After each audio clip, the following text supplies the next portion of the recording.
Aloha from Maui. We are about to go on a grand adventure in a 1957 Porsche Speedster.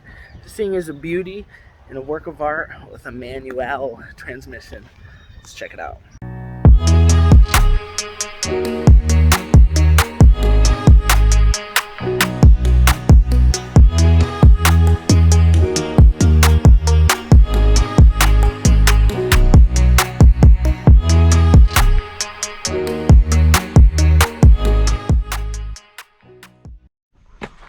What's going on, everybody, and welcome back to Cap's Garage. Today we got a little special treat for you, and if you have ever watched the movie Stuart Little, this is his little whippin' a nay-nay, aka the Pele.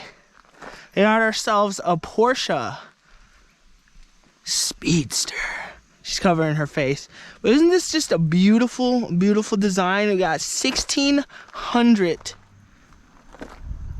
cold cranky amps. Just kidding. This thing has been a absolute joy to ride. It is a 1957 and we are out here carving the streets on the road to Hana. So I'm gonna go ahead and keep this short and sweet, hop inside, and I'll just give you a live drive of it. It's gonna be a little noisy. She is loud, but she loves to rev, aka not so much because they probably have a limiter on it. Nice old-fashioned key. It is a 4-speed manual with a sloppy mixed slopsters, probably beaten by your freaking ex-stepmother's grandson. Sounds good though.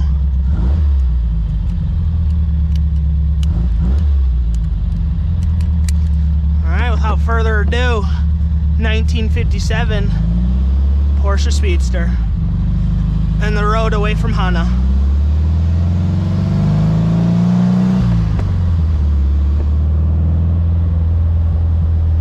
This road has about 626 nice, beautiful curvatures.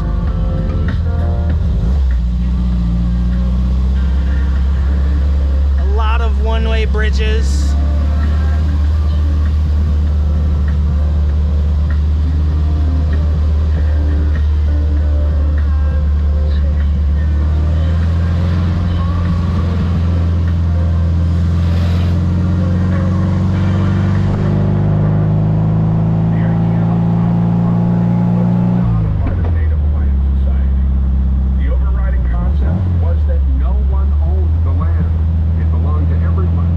Ask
22 tires.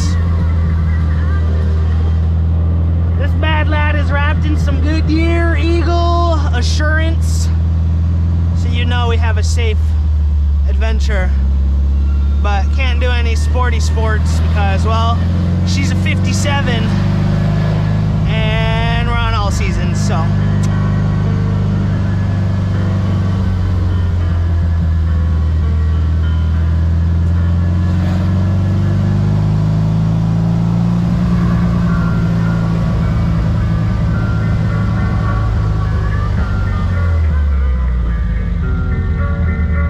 Those guys are stopping. Huh? You look to your left, we got a beautiful waterfall. I gotta like look while I'm driving. You see it? Cool.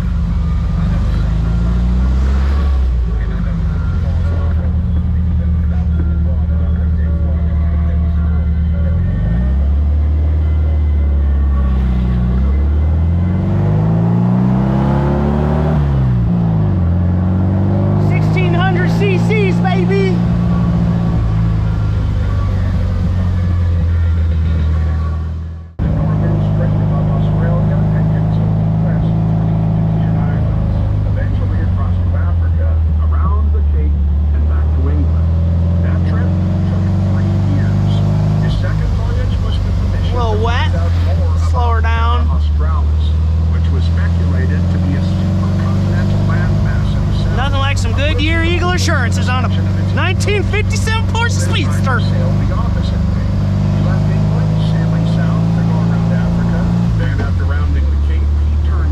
Clunky, very clunky gearbox driven by Grandpa's old lead foot, aka the Slippy McGlippy. In fact, he was so far south, he almost saw Antarctica itself.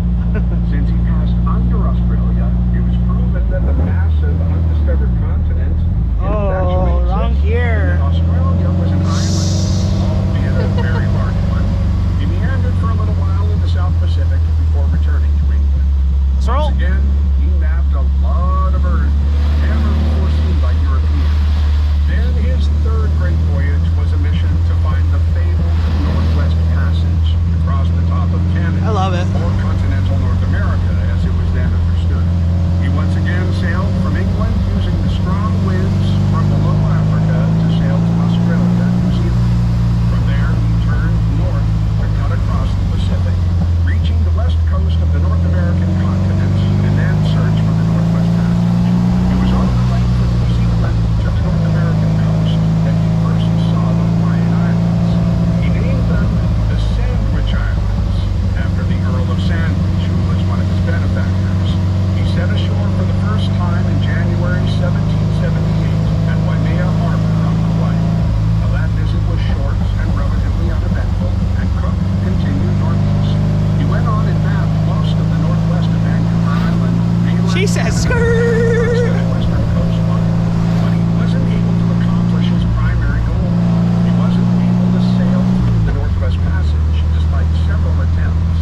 On a side note, the Northwest Passage does in fact exist, but being so far north, it's icebound for all but a few months of the year. It is such a difficult route that nobody was successful in navigating it until 1906, 1.5 centuries after Cook tried. After giving up on the Northwest Passage, he decided to return to Hawaii. A year after his first visit, and, well, you heard what happened next. Captain Cook's voyages of discovery mapped and documented what was then a completely unknown part of the planet.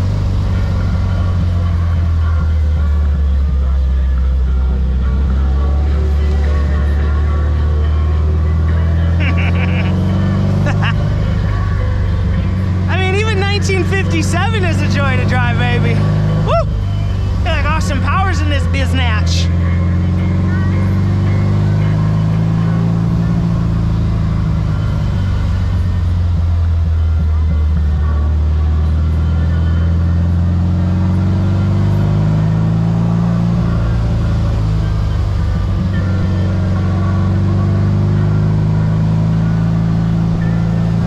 Just trying to reach herself a vine.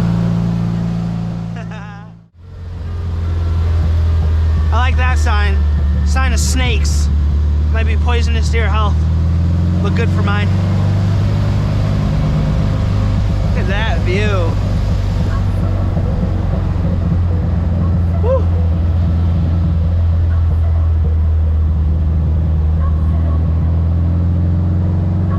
You'll see the parking spaces on our right for the K&I Arboretum. Remember, that was the place where we can see the amazing rainbow eucalyptus trees up close, as well as other impressive tropical plants. And it's free to visit if you're interested. Are we going?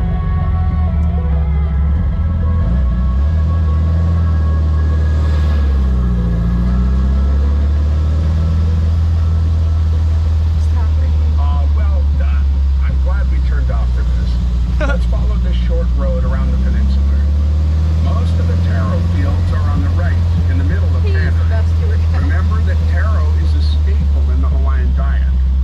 Also, if we're desperate for a snack, you'll see a small store on the right, just down from here, where we can pick up a loaf of Auntie Sandy's banana bread.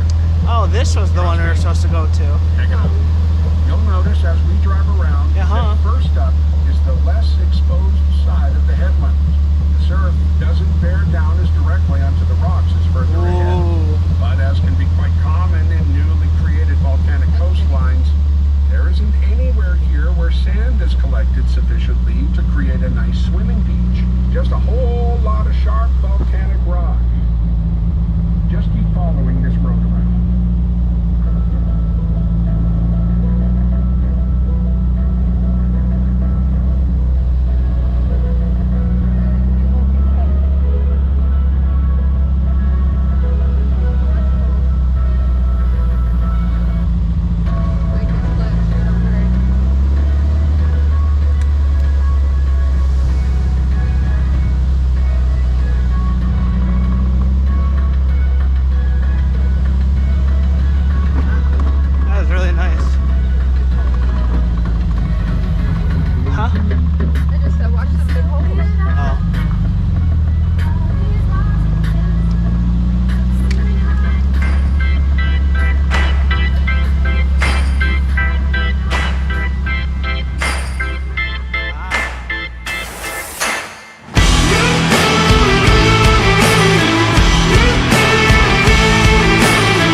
And that concludes the little short drive video.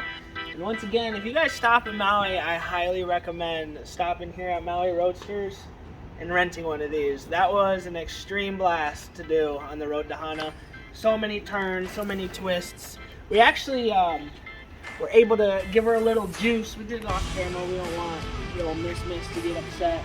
But let me tell you, this car is actually pretty damn fun, and it's quite touchy for its year. I mean, the 57, Stuart Little, this car within itself. I mean, I can see myself owning one down the line. The looks this car gets, and the beauty of this car, it's unmatched. There's a lot of people that were wondering why this car in general is here, and they have 3 more in the garage. But it's here for us. It's here for us enthusiasts to enjoy. It's here for us enthusiasts to drive. There are manuals for the future, which I know a lot of the enthusiasts, and a lot of the diehard Porsche fans, whatever, they're all crybabies anyway. But if this was my company, which would be swapping a couple of these to automatic, just so we can do that much more. Alright guys, thank you for watching. This concludes the Speedster video.